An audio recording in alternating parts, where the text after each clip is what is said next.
Welcome back, YouTubers, to Keith's Crypt. I'm Keith.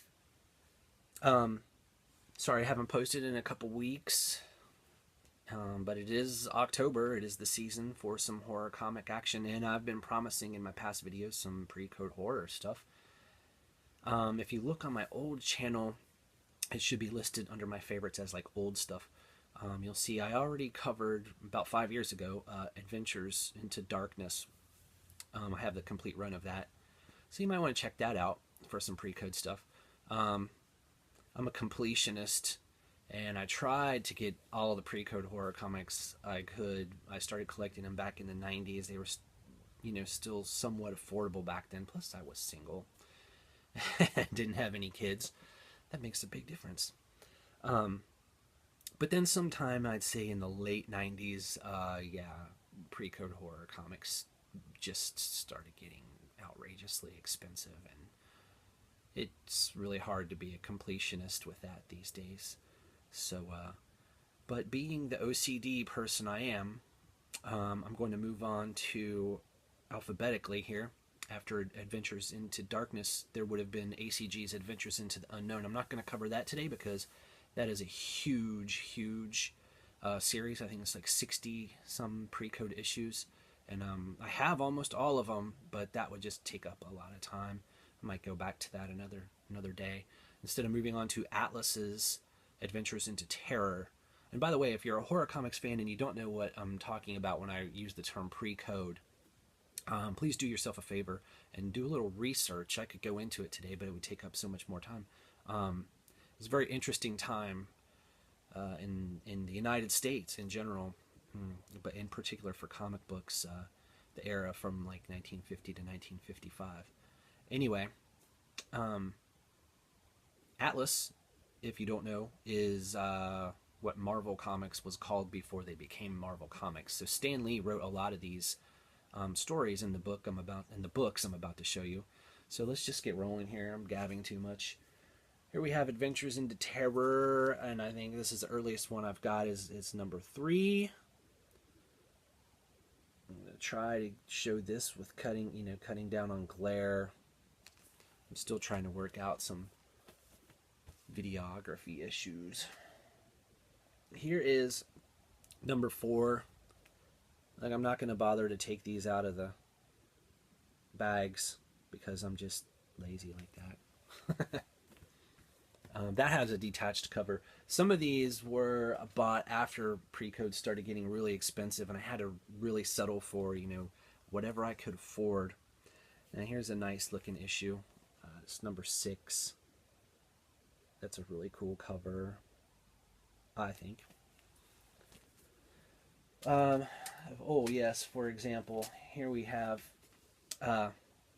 number 7, which has the great Basil Wolverton story, Where Monsters Dwell, which later became the title of a Marvel reprint line in the 70s.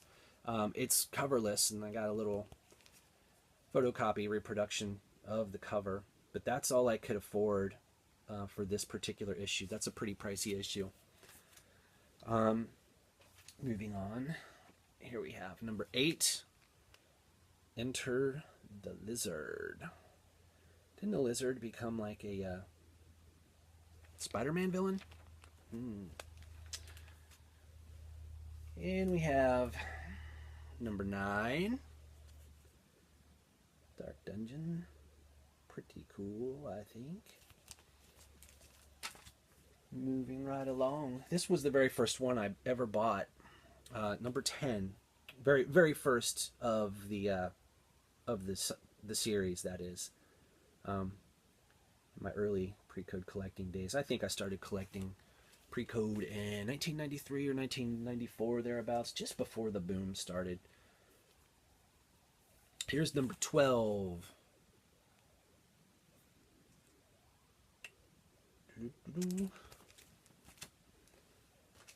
And here we have number 13. If you noticed, number 12 had a thing about the 13th floor. I think they should have saved that for this issue. But this is a cool cover. It's actually a better looking cover. I just think it would have been cool to have something about the 13th floor. coincide with the 13th issue. If you like spider covers, right here, man, 15. That is pretty wicked. Wicked stuff. Oh, yeah. What is this? 18, I think. Yeah. Number 18. I really like some of these depictions of the undead on the Atlas comics. You know? And here we have... Shoot, 20. Number 20. I think actually I had a duplicate of this at one time. If you could believe it or not, it was in worse shape than this one. This was in better condition than that previous one I had. Number 21. Just, again, love that. Love that undead depiction there. Really cool. Just my opinion, of course. But you know, it's a miracle these books are really still around in any condition, considering they were printed in 1950 and 1955, and comic books at the time were not really looked upon as something you saved. 22. And also, you know, comic books like this, horror comics and crime comics, going back to that pre-code thing, the comics code came out in like late 55, early 56. Here's 23. And it was in response to these mostly horror comics. You know, it was a lot more conservative time in the country, and parents were outraged because they thought comics were for kids and this shouldn't be, you know, covering adult subject matter. This is 24, by the way, in case you can't read that there. And so there were actual book burnings of these comic books, believe that or not, in the 1950s America. 25.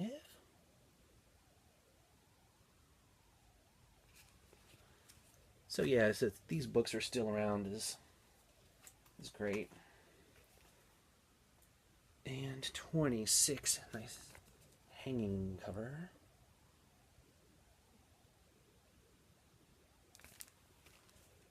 And, oh yeah, let's see, who did this cover? I think Gene Colan did this cover. Number 27. Gene Colan, man.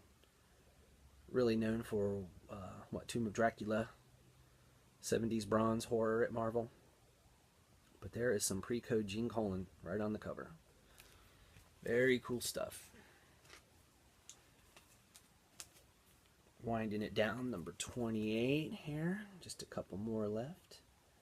That's kind of more of a rare, like, you know, all one picture, just one picture for the cover. If you've noticed, a lot of these covers have little multiple pictures in the sidebar.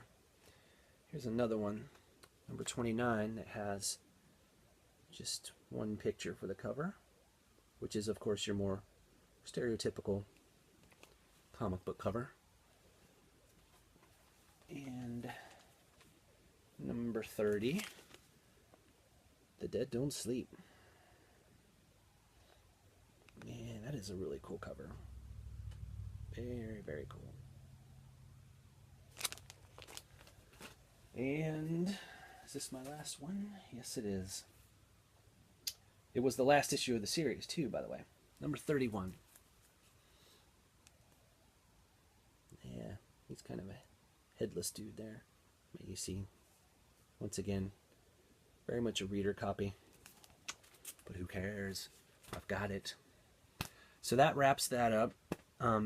Hopefully I'll be able to get a couple more of these done before Halloween. Hope you enjoyed that. And I'll see you next time, creeps.